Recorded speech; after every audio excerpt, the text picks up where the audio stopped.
Vamos al Evangelio de Mateo, capítulo 5, y vamos a leer los versículos 1 y 2 en esta mañana. Evangelio de Mateo, el capítulo 5, los versículos 1 y 2. Viendo la multitud, subió al monte, y sentándose vinieron a él sus discípulos, y abriendo su boca les enseñaba. Vamos a orar.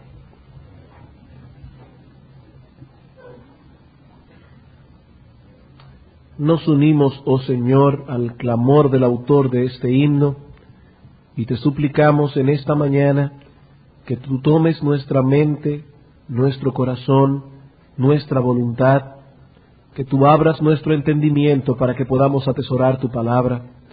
Ayúdanos, oh Señor, no solo en este día, sino a todo lo largo de esta serie de sermones que hoy recién iniciamos, para que tu iglesia pueda sufrir una verdadera y real transformación a través de la exposición de tu palabra, y que muchas almas puedan venir al arrepentimiento al ver las cosas que tú demandas en estos textos. Bendícenos, oh Señor, en esta hora. Te lo pedimos en el nombre de nuestro Señor Jesucristo. Amén. A través de los siglos, el Sermón del Monte ha ocupado un lugar de honor en el corazón de los hijos de Dios y aún en aquellos que no lo son. Aún entre personas no religiosas, las palabras contenidas en este pasaje de la palabra de Dios ejerce una fascinación especial. No es extraño escuchar a algún orador citar ciertas porciones del Sermón del Monte, claro está, un poco a conveniencia, ya sea en el contexto de un discurso político o de cualquier otro tipo. Probablemente se trata de la porción más citada de toda la palabra de Dios. No obstante, podemos decir que se trata de una de las porciones más mal usadas y mal interpretadas también. El Sermón del Monte ha sido usado a través de la historia para justificar muchos errores teológicos y muchas conductas extremas. Por lo que al acercarnos a estudiar estos capítulos del Evangelio de Mateo, debemos hacerlo con cuidado, tratando de mantener nuestra interpretación en el contexto de toda la enseñanza de la palabra de Dios. No debemos olvidar que las herejías son verdades deformadas, desbalanceadas. Se sobreenfatiza una verdad en detrimento de otra y el resultado que obtenemos al final es una enseñanza falsa, una herejía. Tomen por ejemplo la doctrina bíblica de la salvación. La Escritura nos dice de una forma clara y precisa que la salvación de los pecadores es por gracia, por medio de la fe. La suma, el resumen del mensaje evangélico es este: cree en el Señor Jesucristo y serás salvo. Pero ¿es eso acaso todo lo que enseña la palabra de Dios al respecto? ¿Qué lugar ocupan las obras, las buenas obras, en la salvación? El apóstol Pablo nos dice al respecto que la salvación es por gracia, por medio de la fe, no por obras para que nadie se gloríe. Pero inmediatamente añade, porque somos hechura suya, creados en Cristo Jesús para buenas obras. Así que no somos salvos por medio de las obras, pero el que es salvo obra de acuerdo a lo que nos enseña este texto. Santiago nos dice que una fe sin obras es una fe muerta. He aquí el balance que nos presenta las Sagradas Escrituras. Cualquiera diría que se trata de una enseñanza tan simple que no admite torcedura de ningún tipo. Sin embargo, ¿qué vemos en la práctica? Vemos en la práctica como muchos se han ido a los extremos en esta doctrina. Algunos han sobreenfatizado el lugar de las obras en la salvación y al hacerlo han anulado la doctrina de la justificación por la fe, han anulado la salvación por gracia. Pero otros han sobreenfatizado el lugar de la fe en detrimento de las obras y por consiguiente han perdido de vista que aquellos a quienes Dios justifica también los santifica. Ambos grupos han deformado la verdad y al final de cuentas lo que enseñan no es otra cosa que una herejía. ¿Cómo podemos nosotros guardarnos de cometer ese error? Estudiando los detalles a la luz del todo. En otras palabras, yendo de lo general a lo particular. El Sermón del Monte no es lo único que Cristo enseñó. Y si queremos interpretar correctamente esta porción de la palabra de Dios, debemos tener el cuidado de no apartarnos ni a derecha ni a izquierda de la enseñanza global contenida en las Sagradas Escrituras. Es probable que al momento de anunciar aquí en este púlpito que se iba a predicar el Sermón del Monte, algunos estaban ya esperando que llegáramos a ciertos detalles del sermón, a ciertas porciones que le causan más perplejidad. ¿Qué quiso decir el Señor cuando declaró: al que te pida dale, y al que quiera tomar de ti prestado no se lo rehuses? ¿Quiere decir esto que cualquier persona que nos pida cualquier cosa prestada debemos dársela? O quizás usted tiene una inquietud con otro lugar, con otro aspecto del Sermón del Monte. Cuando veamos esos detalles, así como otros detalles del sermón a la luz del todo, notaremos que su interpretación cae por su propio peso, vendrá en una forma natural. Pero no debemos ir directamente a los detalles, debemos ir de lo general a lo particular. Por ello, lo primero que vamos a hacer en esta serie de sermones en esta mañana es detenernos a considerar algunos aspectos generales del sermón que nos ayudarán a considerar luego cada una de sus partes. Hoy estaremos viendo una introducción general a esta porción de las Sagradas Escrituras. Y el primer aspecto que deseamos tocar en esta mañana es el trasfondo del sermón. El trasfondo del sermón. Si queremos interpretar correctamente estas palabras, debemos situarlas en un marco de referencia correcto desde un punto de vista bíblico, político y religioso. ¿Cuál es el trasfondo de este sermón bíblicamente, políticamente y religiosamente? Comencemos por el aspecto bíblico.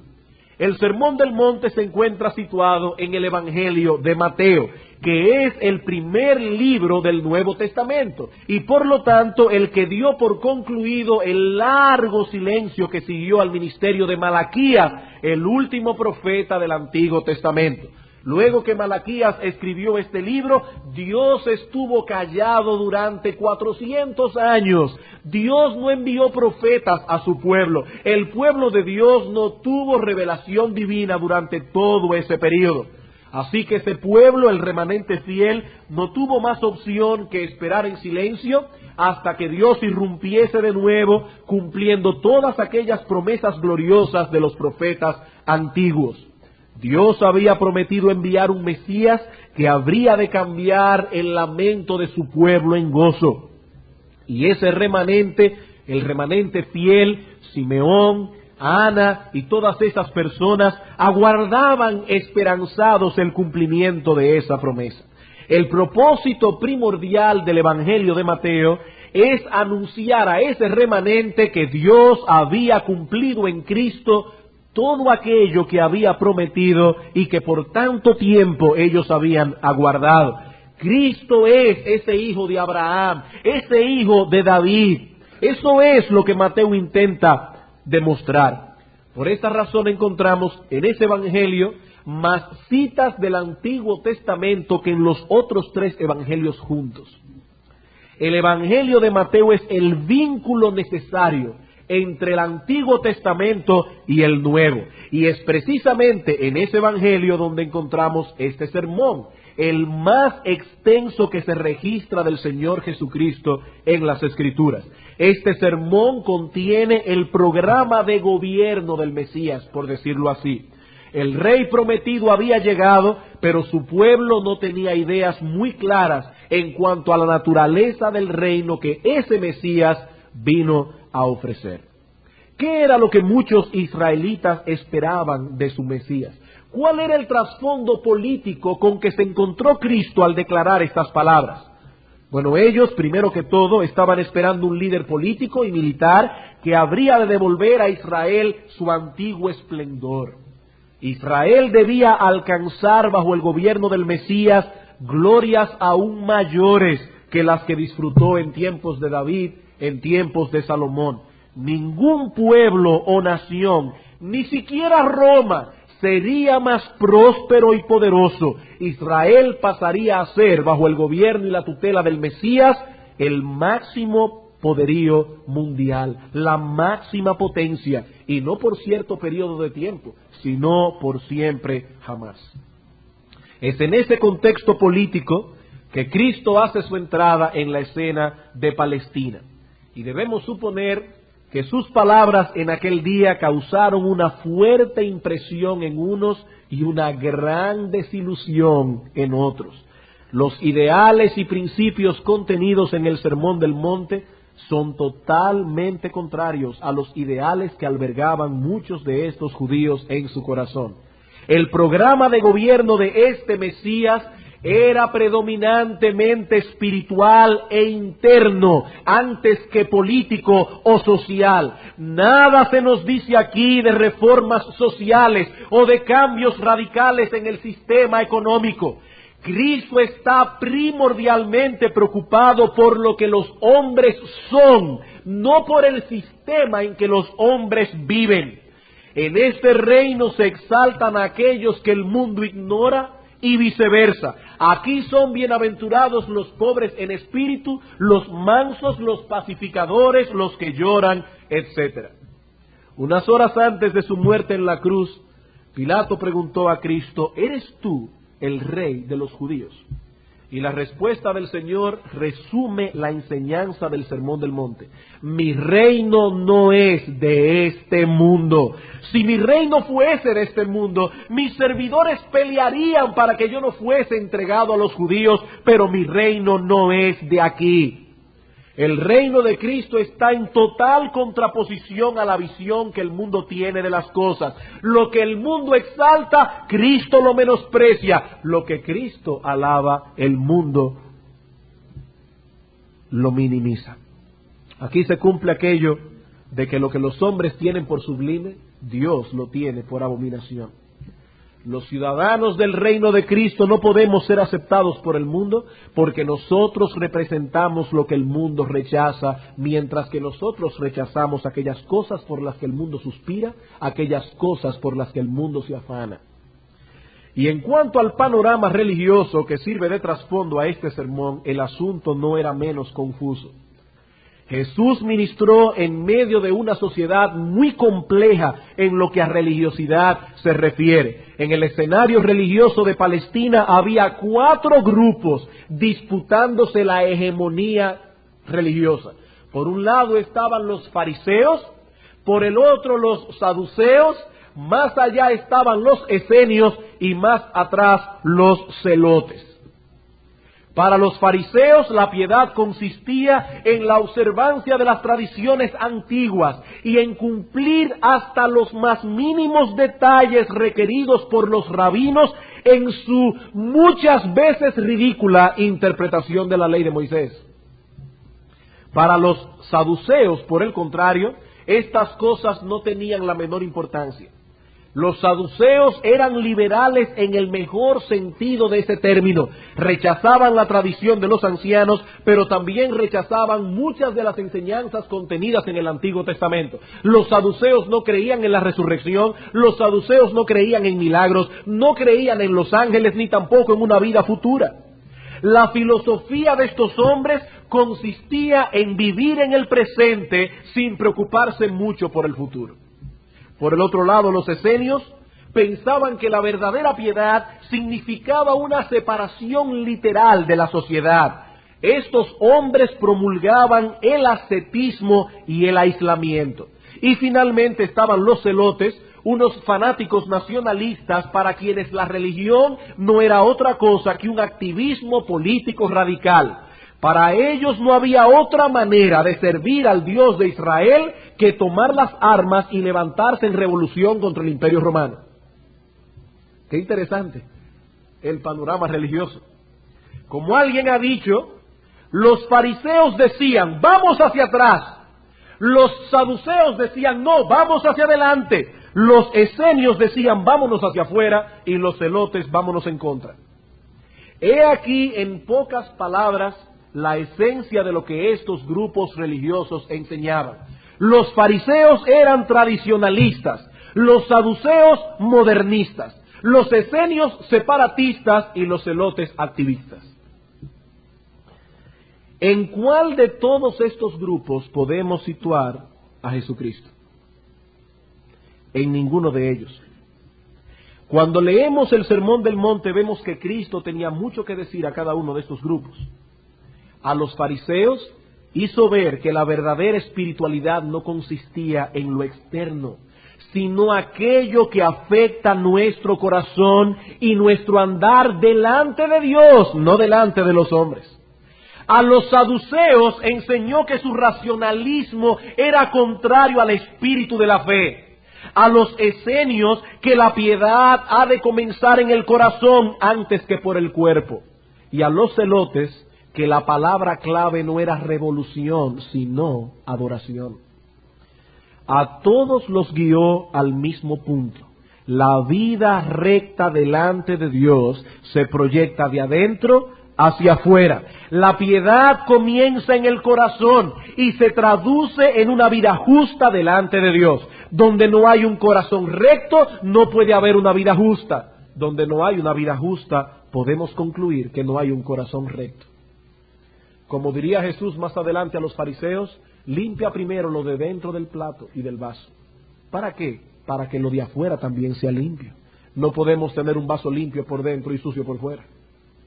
No podemos tener un vaso sucio por fuera y limpio por dentro. Ambas cosas deben estar allí. He aquí entonces, hermanos, el trasfondo de este sermón que hemos de exponer a partir de hoy. Si mantenemos esta información en mente, será más fácil para nosotros comprender el resto. Pero hay un segundo aspecto al que deseo llamar vuestra atención en esta mañana, y es al predicador de este sermón. No solamente su trasfondo, sino también al predicador de este sermón. Algunos pueden pensar que es irrelevante detenernos en este punto. No hay que ser un exégeta muy profundo para saber que quien predicó este sermón no fue otro que nuestro Señor Jesucristo. Sin embargo, hay ciertos detalles que debemos recalcar si de veras queremos que estas palabras hagan una profunda impresión en nosotros. Consideremos primeramente la naturaleza de este predicador. La naturaleza de este predicador. Sin duda alguna, muchos buenos sermones han sido predicados en el mundo. Probablemente algunos de ustedes puedan decir que han escuchado o leído en algún momento de su vida un buen sermón. Un sermón que ha impactado sus vidas profundamente. Pero aquí, en el Sermón del Monte, tenemos al más grande de los predicadores predicando el más grande de los sermones. Fue el Dios encarnado quien pronunció estas palabras. Así que cuando Jesús nos dice que son bienaventurados los pobres en espíritu, que son bienaventurados los mansos, no hay lugar aquí para equivocaciones o para exageraciones.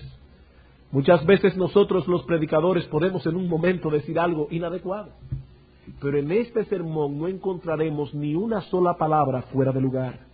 No encontraremos una sola exageración, no encontraremos una sola equivocación. Él mejor que nadie sabe en qué consiste la verdadera felicidad, porque fue Él quien nos creó para su gloria y para gozar de Él por siempre. Cuando este Señor nos dice aquí que debemos cuidarnos de las riquezas, porque nadie puede amar a dos señores, lo está diciendo uno que ha sido testigo de la historia humana de generación en generación. Alguien que ha visto en incontables ocasiones cómo las riquezas han apartado a muchos de su sincera devoción a Dios. Él lo ha visto porque Él ha sido testigo de la historia humana desde el huerto del Edén. Es el Dios encarnado. Pero no solo hemos de considerar la naturaleza del predicador, sino también su carácter. Su carácter.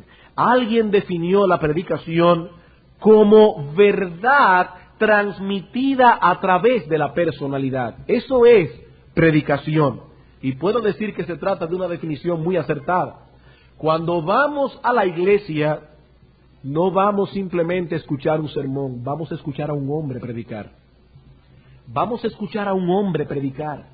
Y si el carácter de ese hombre no nos convence, tampoco nos convencerá su predicación. Y es aquí precisamente donde radica el poder de este sermón que conocemos como el Sermón del Monte. No somos impactados únicamente por las palabras del predicador, sino también por el predicador de las palabras. ¿Deseas interpretar correctamente este mensaje? Estudia la vida de Cristo, porque Él ejemplificó como nadie cada una de las cosas contenidas en este sermón. De hecho, su vida entera fue un sermón, de principio a fin. Ni aun sus enemigos pudieron abrir su boca cuando Él les preguntó, ¿alguno de vosotros me redarguye de pecado? Ni sus enemigos pudieron abrir la boca. ¿Quién de ustedes puede señalarme una falta?, decía Cristo. Este sermón es poderoso porque fue Cristo quien lo predicó. Cada palabra que salió de su boca en ese día llevaba el sello de su deidad y el sello de una vida perfecta. Mateo capítulo 7, versículo 28. Noten cuál fue el resultado de sus palabras. Y cuando terminó Jesús estas palabras, la gente se admiraba de su doctrina porque les enseñaba como quien tiene autoridad y no como los escribas. Hemos visto entonces el trasfondo del sermón, así como la naturaleza y el carácter del predicador. Veamos ahora su estilo. Hay un detalle en nuestro texto en Mateo 5 que no debemos pasar por alto. Mateo nos dice que Jesús subió al monte y sentándose vinieron a él sus discípulos. Sentándose. Esta era la costumbre de los maestros en Israel.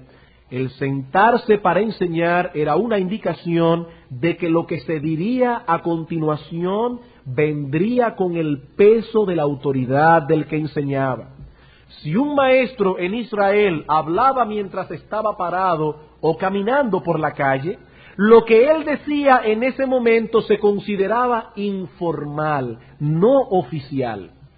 Pero si estaba sentado, al hacerlo su enseñanza entonces tenía otro matiz. Por ejemplo, en Mateo capítulo 23, versículo 2, el Señor nos dice, hablando de los maestros en Israel, en la cátedra de Moisés se sientan los escribas y fariseos. La palabra cátedra significa literalmente en griego asiento. El asiento desde el cual los rabinos de Israel hacían uso de la autoridad que poseían como maestros oficialmente constituidos. El Señor acostumbraba enseñar en esa posición. Más adelante Él les diría a los fariseos que lo estaban juzgando en Mateo 26:55, cada día me sentaba con vosotros enseñando en el templo y no me prendisteis. Me sentaba a enseñar. Aún en el día de hoy se nos dice que el Papa habló ex cátedra, desde su silla de autoridad, cuando hace algún pronunciamiento oficial como jefe de la Iglesia Católica. Para los fieles católicos romanos, no poseen el mismo peso las palabras que el Papa habla, por ejemplo, cuando camina por los jardines del Vaticano, que cuando él habla ex cátedra, de acuerdo a la doctrina constituida en el Concilio de Trento en el año 1530 y tanto, cuando el Concilio Vaticano I en el 1800 y tanto, cuando el Papa habla ex cátedra es infalible. Infalible, no puede equivocarse y sus palabras tienen un peso de obligación moral sobre cada uno de los componentes de la Iglesia Católica Romana. No voy a tomar el tiempo aquí para rebatir esa presunción, pero estamos usando el ejemplo para entender lo que significa hablar desde una cátedra, hablar desde un asiento. Así que lo que Mateo desea recalcar aquí es que este sermón pronunciado por Cristo aquel día en uno de los montes de Israel llevaba el sello de su autoridad mesiánica. Era un pronunciamiento oficial del Mesías que había venido a instaurar su reino. Y no pensamos que se trate de una mera casualidad el hecho de que haya sido pronunciado en un monte. ¿Cuál fue ese monte? No lo sabemos con certeza, pero desde que Cristo pronunció este sermón en ese monte, ese monte dejó de ser un monte y ahora es el monte. Subió al monte, no a un monte, sino a ese monte que Cristo consagró aquel día. Y gracias al Señor que no sabemos con exactitud cuál es, porque los hombres son tan dados a la superstición que serían capaces de adorar el monte. Y ahora tendríamos la religión de los adoradores del monte. Y seguramente a alguien se le hubiera ocurrido que el que sube ese monte se le perdonan muchísimos pecados. Pero ¿por qué Cristo enseñó en un monte y no en otro lugar? Bueno, debemos tomar en consideración el hecho de que fue también en un monte donde Dios descendió a traer la ley a su pueblo en los tiempos de Moisés. Y fue ahora en un monte el lugar que Cristo escogió para predicar un sermón que precisamente incluye como uno de sus puntos principales una correcta interpretación de aquella ley que fue entregada en el Sinaí. Dios descendió en el Sinaí, Cristo subió al monte. Dios mismo dio la ley, Cristo, el Dios encarnado, dio su interpretación. Más tarde habría otro monte, el monte Calvario, en el que Cristo sería crucificado, cargando sobre sí la maldición de la ley, donde la redención de su pueblo sería efectuada para que entonces podamos vivir a la luz de lo que Él predicó en este sermón. El sermón del monte. Hemos visto entonces, en primer lugar, el trasfondo del sermón, en segundo lugar, su predicador, en tercer lugar, su estilo, y ahora veremos, en último lugar, otro aspecto de suma importancia, sus destinatarios. Sus destinatarios. ¿A quiénes fueron dirigidas estas palabras y a quiénes se aplican hoy día? Este es probablemente el aspecto más conflictivo del sermón. Algunos, por ejemplo, piensan que estas palabras fueron dirigidas a los perdidos para mostrarles cuál es el camino de la salvación. De acuerdo con esta declaración, el Sermón del Monte enseña un camino de salvación por obras y no por gracia. Baste con citar Efesios capítulo 2 versículos 8 y 9 para evidenciar el error de esta posición. Porque por gracia sois salvos por medio de la fe, y esto no de vosotros, porque es un regalo de Dios, y no es por obras para que nadie se gloríe. Así que el Sermón del Monte no nos enseña cuál es la manera en que podemos salvarnos. Esa no fue la intención de Cristo al pronunciar estas palabras. Otros nos dicen que el mensaje contenido en este sermón solo tiene una aplicación secundaria para los cristianos al día de hoy. Esta es la enseñanza de los dispensacionalistas. El doctor Charles Riley, y siempre aclaro que no es el mismo Carlos Riley del siglo pasado, sino Charles Riley de ahora, uno de los máximos exponentes modernos de esta doctrina, nos dice lo siguiente, y lo cito a él para que nadie diga que estamos malinterpretando lo que ellos dicen. Vamos a ver lo que ellos mismos dicen. Se pregunta Riley, ¿qué dice el dispensacionalista sobre el Sermón del Monte? Y él mismo responde, dice dos cosas. Primero, que el sermón está primordialmente relacionado con el reino mesiánico, es decir, con el reino milenial, que estas palabras no se aplican primariamente a los cristianos al día de hoy, que este sermón es futuro para el reino milenial. Pero, dice él, en segundo lugar, como toda escritura, el sermón es aplicable a los creyentes de esta era. Lo que Riley nos está diciendo, en otras palabras, es que el Sermón del Monte posee una aplicación primaria para la era del reino milenial y una secundaria para esta era. Todos los dispensacionalistas afirman que habrá un reino de 1000 años inmediatamente después de la venida de Cristo. Este será un reino de paz en el mundo entero. Entonces, dicen ellos, se aplicarán las enseñanzas contenidas en el Sermón del Monte. Quiero aclarar que no todos los que creen en un reino futuro de 1000 años son dispensacionalistas. pero todos los dispensacionalistas creen en ese reino futuro. Entonces Riley nos dice, estas palabras se aplican primariamente a ese reino. Mientras tanto, podemos aplicar algunas cosas a la edad presente, pero recordando que lo que dice aquí es para otra época. ¿Qué podemos decir con respecto a eso? Bueno, esta enseñanza presenta tres problemas básicos. En primer lugar, no encontramos ninguna cosa en el sermón que nos haga pensar que su aplicación primaria es para una edad futura. A esa multitud que se congregó en aquel día a escuchar las palabras de Cristo, se les dijo que los pobres en espíritu eran bienaventurados, porque de ellos es tiempo presente el reino de los cielos.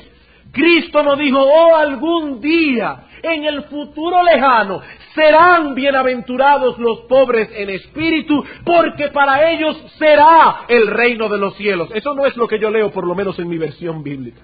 Allí dice, bienaventurados los pobres en espíritu, porque de ellos es aquí y ahora el reino de los cielos.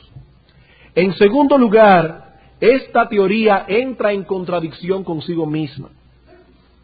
Los dispensacionalistas creen en un reino de 1000 años, donde los cristianos reinarán con Cristo y disfrutarán de una paz desconocida hasta entonces. Yo me pregunto, si el sermón del monte es para ese tiempo milenial, ¿qué quiso decir el Señor cuando dijo que eran bienaventurados los que padecían persecución por causa de la justicia? Se supone que en el milenio nadie va a ser perseguido por ser piadoso. Pero el texto dice, versículo 10 de Mateo 5, bienaventurados los que padecen persecución por causa de la justicia, porque de ellos es el reino de los cielos. Bienaventurados sois cuando por mi causa os vituperen y os persigan y digan toda clase de mal contra vosotros mintiendo. Gozaos y alegraos, porque vuestro galardón es grande en los cielos, porque así persiguieron a los profetas que fueron antes que vosotros. ¿Saben una cosa? En mi biblioteca tengo muchos libros dispensacionalistas y de los mejores autores. Y hasta el día de hoy, puede ser que lo haya porque yo no lo he leído todo, pero hasta el día de hoy yo no he encontrado una sola explicación de ese texto de parte de un dispensacionalista. Ninguno que yo sepa hasta ahora ha lidiado con este problema. ¿Qué quiso decir el Señor cuando habló de persecución si este sermón es para el milenio? Y en tercer lugar, y quizás el argumento más contundente de todos, es el hecho de que las enseñanzas del Sermón del Monte no son exclusivas de ese sermón, se repiten vez tras vez en todo el Nuevo Testamento, en todo el Nuevo Testamento, y en pasajes que hablan claramente de la vida del cristiano, aquí y ahora. Si somos creyentes, entonces Cristo es nuestro Rey, ahora. Estamos bajo su gobierno. Pablo nos dice en Colosenses capítulo 1 versículo 12 que hemos sido trasladados del reino de las tinieblas al reino del Hijo amado de Dios. Y si Cristo es nuestro Rey, he aquí en este sermón cuál es su programa de gobierno para nosotros. Así que no es cumpliendo el sermón del monte que seremos cristianos como algunos dicen. Es que si somos cristianos debemos vivir así. Debemos vivir así. Pero los cristianos no somos perfectos. Nadie puede en este cuerpo no glorificado cumplir a la perfección lo que este sermón enseña. Bueno, en realidad no podemos cumplir a la perfección ningún mandamiento de Dios. Ningún mandamiento de Dios. Siempre nos quedaremos cortos porque Dios es perfecto y Él demanda perfección. Por eso es que la salvación es por gracia, por medio de la fe, porque si fuese por obras, nadie podría salvarse. Nadie podría salvarse.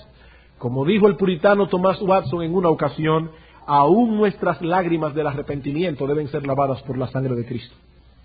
Hasta nuestras lágrimas de arrepentimiento. Lo que estamos diciendo entonces al hablar de que la vida del cristiano es caracterizada por las palabras que están aquí, es que la vida del cristiano se caracteriza primordialmente por las cosas que el Señor dice en este texto. El cristiano es pobre en espíritu, aun cuando tiene que luchar diariamente con su orgullo. Y aun cuando en ocasiones peca en ese sentido, pero su andar se caracteriza por la humildad, lo mismo que por la mansedumbre, por la compasión, etcétera. Eso no significa perfección. El cristiano tiene una lucha diaria contra el pecado que aún mora en sus miembros. Líbranos el Señor de enseñar alguna vez o aún de implicar que los cristianos pueden alcanzar perfección en esta vida presente. Pero líbrenos también de rebajar sus demandas de santidad para hacer más ancha la puerta estrecha. El Señor dijo en este sermón que si vuestra justicia no es mayor que la de los escribas y fariseos, no entraréis en el reino de los cielos. No entraréis. ¿A quiénes está dirigido entonces el sermón? Hermanos, nuestro texto lo enseña claramente, versículo 1. Viendo la multitud, subió al monte, y sentándose vinieron a él sus discípulos, y abriendo su boca les enseñaba, diciendo bienaventurados, etcétera. Dos grandes grupos se reunieron aquel día a escuchar al Señor. Primeramente estaban sus discípulos, aquellos que habían venido a él en arrepentimiento y fe. No debemos olvidar que nuestro Señor Jesucristo no comenzó a predicar cuando pronunció el Sermón del Monte. Cristo había estado predicando desde antes. ¿Y cuál era la esencia de su mensaje? Marcos capítulo 1, versículo 15. El Sermón del Monte no fueron las primeras palabras que el Señor pronunció en su ministerio terrenal. Marcos capítulo 1, versículos 14 y 15. Después que Juan fue encarcelado, Jesús vino a Galilea predicando el evangelio del reino de Dios, diciendo, he aquí la esencia de su mensaje, el tiempo se ha cumplido y el reino de Dios se ha acercado, arrepentíos y creed en el evangelio. He aquí la esencia del mensaje evangélico de Cristo. Arrepentíos, dad media vuelta de vuestra vida de pecado, abandonad el mundo y sus placeres y creed en el evangelio. Así que fue a los hombres y mujeres que habían recibido este mensaje a quienes Cristo dijo primariamente sus palabras aquel día. Allí estaban sus discípulos, aquellos que se habían arrepentido de sus pecados y habían creído en el Señor. Pero había muchos allí que aún no habían experimentado el verdadero arrepentimiento. Hombres y mujeres necesitados de salvación. Por eso al final de su sermón Cristo dice, entrad por la puerta estrecha. Porque ancha es la puerta y espacioso el camino que lleva a la perdición y muchos entran por ella, pero estrecha es la puerta, estrecho, angosto el camino que lleva a la vida y pocos son los que lo hallan. ¿A quién Cristo estaba diciendo eso? A las personas que estaban allí, que aún no se habían arrepentido. En cierto modo, es una situación similar a la que tenemos al día de hoy. Cada domingo venimos a la iglesia y hablamos primariamente a los cristianos que están aquí. Pero no olvidamos que hay muchos en medio nuestro que aún no han conocido la gracia salvadora, a quienes debemos persuadir a que vengan a Cristo en arrepentimiento y fe. Tenemos la convicción de que la predicación es el medio que Dios usa para traer a los pecadores a la salvación. Así que es nuestro deber hacer lo mismo que el apóstol Pablo, persuadir a todos a que abracen el evangelio, a que entren en el reino. Bien, hermanos, no estoy terminando, pero a lo largo de este año, si el Señor lo permite, estaremos exponiendo las enseñanzas de esta extraordinaria porción de las Sagradas Escrituras. Y hemos dado una serie de elementos que son indispensables para una correcta interpretación de las enseñanzas contenidas en este pasaje. El trasfondo del sermón, su predicador, su estilo y ahora sus destinatarios, a quienes va dirigido el sermón. Pero quisiera ahora en estos últimos minutos y a modo de conclusión, decirles por qué es importante que nos dediquemos al estudio de esta porción bíblica. ¿Por qué es importante que estudiemos el Sermón del Monte? 5 razones. En primer lugar, porque este sermón nos enseña la absoluta necesidad que tenemos de la obra redentora de Cristo. Este sermón nos enseña la absoluta necesidad que tenemos de la obra redentora de Cristo. Pocas porciones de la palabra de Dios muestran más claramente la desesperada condición en que el hombre se encuentra. ¿Qué hombre puede vivir a la luz del Sermón del Monte por sus propias fuerzas? ¿Quién puede decir que es pobre en espíritu, que es manso, que tiene hambre y sed de justicia por su propia fuerza? Hermanos, nadie puede cumplir lo que dice este sermón sin la gracia salvadora de Dios. Por eso es que insistimos, Cristo no está diciendo allí cómo un perdido puede ser salvo. Cristo está hablando a los salvos cómo se supone que deben vivir ahora que son salvos. Hay personas que dicen, oh sí, yo me voy a salvar, yo estoy viviendo de acuerdo a la regla de oro. Hermanos, ¿y quién puede cumplir a la perfección esa regla? Cristo dice, haz a los demás lo mismo que tú quieres que te hagan a ti. ¿Quién puede decir que vive a la perfección el contenido de esas palabras? Y si lo hace, si alguien aquí levanta la mano y dice, yo los remitiré a Éxodo 20, a un texto que dice, no mentirás. No mentirás. Eso no es verdad, eso no es verdad. Nadie puede cumplir a la perfección las palabras contenidas en este sermón. Por lo tanto, Cristo nos está enseñando allí que necesitamos de su obra salvadora, que necesitamos que su sangre nos limpie de pecado, porque somos pecadores, porque estamos en falta delante de Dios, porque como dice Romanos 3:23, nos hemos quedado cortos de alcanzar la gloria de Dios. Y eso no significa que nos hemos quedado cortos de alcanzar el cielo. Lo que está diciendo Pablo allí en Romanos 3:23 es que nos hemos quedado cortos de vivir una vida que pueda glorificar a la perfección a Dios. Nos hemos quedado cortos de alcanzar el glorificar a Dios con nuestra vida. Por eso necesitamos ser salvados.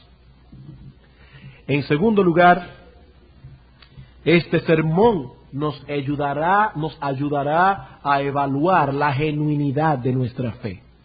Este sermón nos ayudará a evaluar la genuinidad de nuestra fe. ¿Qué nos está diciendo Cristo en este texto? Que de los pobres en espíritu es el reino de los cielos. De hombres y mujeres que se han humillado delante de Dios, reconociendo su pecado delante de Él. De hombres y mujeres que saben que no merecen otra cosa que el infierno.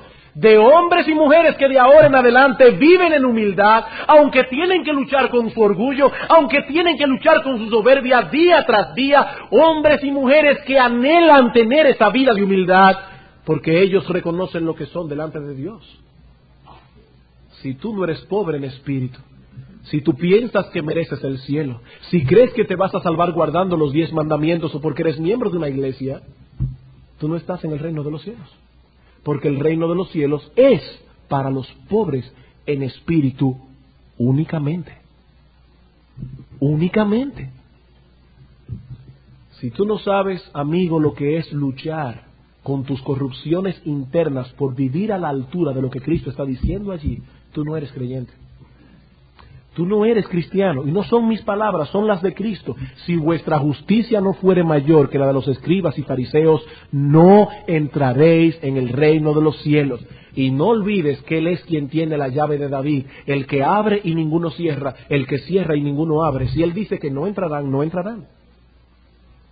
Así que este sermón será un buen filtro para que muchos evalúen la genuinidad de su fe. Es un deber de toda persona que profesa ser cristiano evaluar su fe. Examinaos a vosotros mismos, dice el apóstol Pablo en 2 Corintios capítulo 13, versículo 5. Examinaos a vosotros mismos si estáis en la fe. ¿Y cómo yo puedo evaluar tal cosa? He aquí la norma, he aquí el estándar, he aquí lo que Dios dice que un cristiano es. Tercero, este sermón es importante porque nos muestra cuál es el método evangelístico más efectivo con que la iglesia cuenta. Y eso sí es importante en nuestra generación. Hoy día las iglesias están sumamente preocupadas por el evangelismo. Todo el tiempo están haciendo campañas evangelísticas, inclusive usando técnicas que son bien extrañas. Estuve leyendo en uno de los libros del pastor John MacArthur algo que le sucedió a él hace unos años atrás. Fue a una conferencia de evangelismo y escuchó a un pastor hablar de cuál era su método evangelístico. Él iba al barrio, por ejemplo, decía, vamos a evangelizar Arroyo Hondo, de tal calle a tal calle. Entonces el pastor iba a una de esas casas de los inconversos y escondía una pelota de fútbol pedía a la persona, a la familia, que le escondiera esa pelota allí y le decía, es probable que un miembro de nuestra iglesia venga a predicarles la palabra. El que venga se ganó la pelota de fútbol. Entonces el pastor se para en el púlpito y dice, hermanos, hemos escondido en la localidad una pelota de fútbol, el hermano que vaya a predicar, esa pelota es suya. Miren qué método más efectivo. Hermanos, eso es abominación delante de Dios. Eso es abominación delante de Dios. La iglesia está sumamente preocupada por el evangelismo y todo el tiempo campañas de avivamiento, sin dejar la coletilla de traigan los enfermos. Hermanos, ¿qué dice Cristo en el Sermón del Monte? Cristo dice, sean pobres en espíritu, sean mansos, lloren su condición, sean pacificadores, tengan hambre y sed de justicia, y entonces seréis la luz del mundo. Entonces seréis la sal de la tierra, causaréis inquietud en aquellas personas que los rodean, porque verán que vosotros sois distintos, y es allí precisamente donde radica la eficacia de la iglesia de Cristo, en que somos diferentes. Hermanos, ¿quieren impactar a la comunidad donde vivimos? Vivan a la altura del Sermón del Monte, y yo les aseguro que si ahora tenemos unas 300 o 400 personas allá afuera, vamos a tener que buscar otro solar para construir otro lugar, porque no cabrán las personas que querrán venir por lo menos a oír. No podemos decir que necesariamente se arrepentirán, porque eso es una obra de Dios. Pero hermanos, serán inquietados. Nadie puede, ni el diablo, con una iglesia cuyos miembros están viviendo como se supone que deben vivir.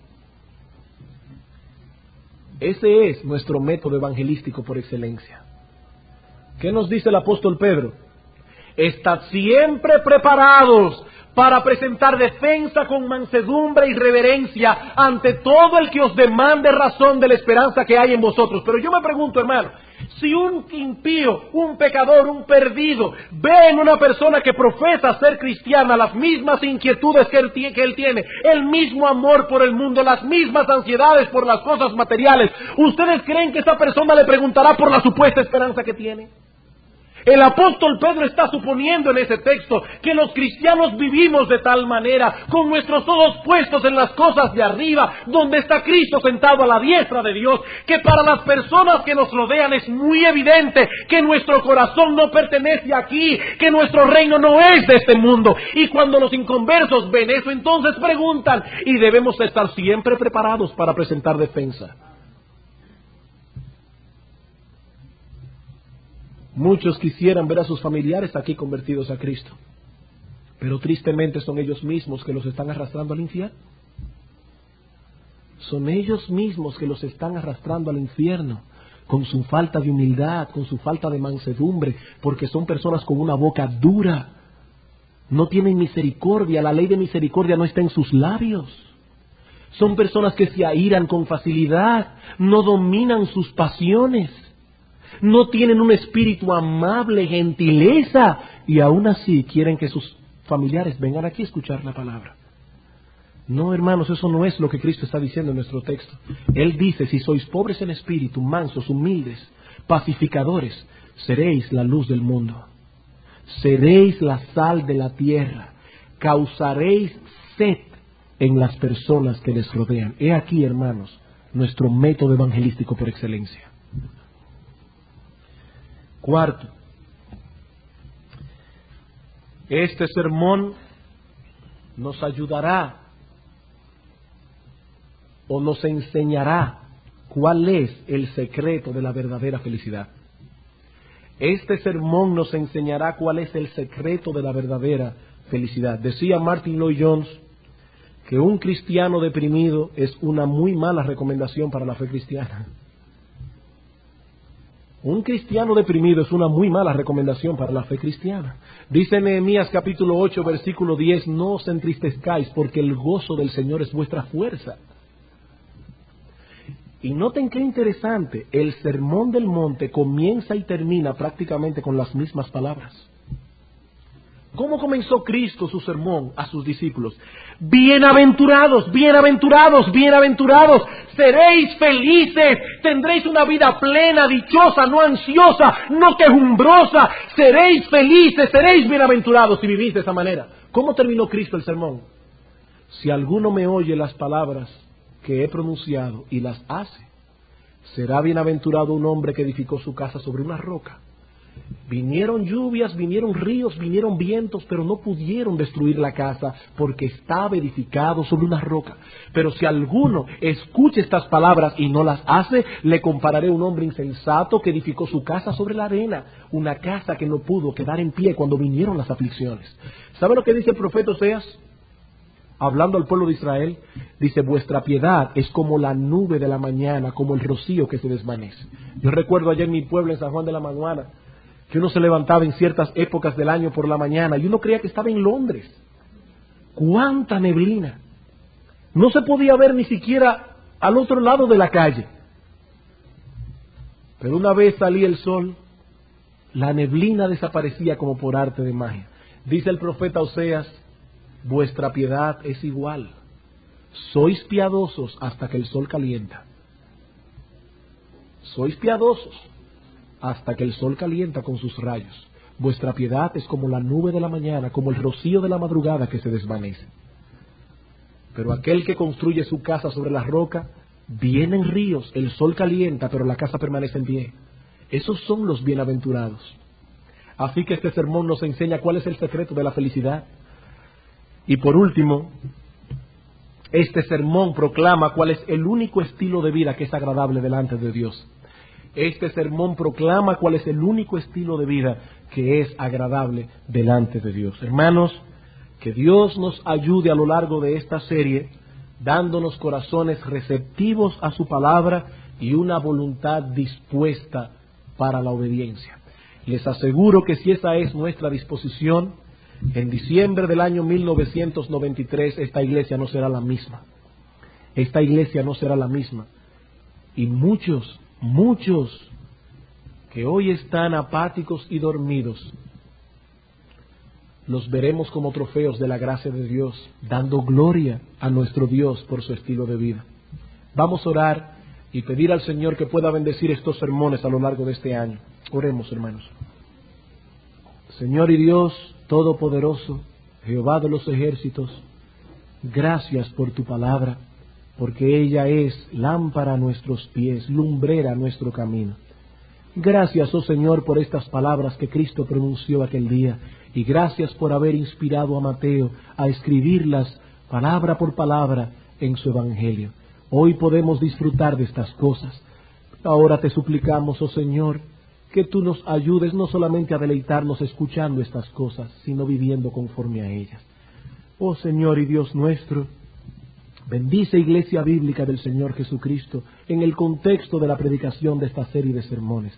Ayúdanos, oh Padre, para que podamos ver con nuestros ojos un verdadero avivamiento en la vida de piedad de nuestros hermanos.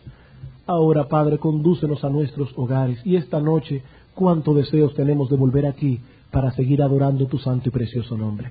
En el nombre de Jesús. Amén.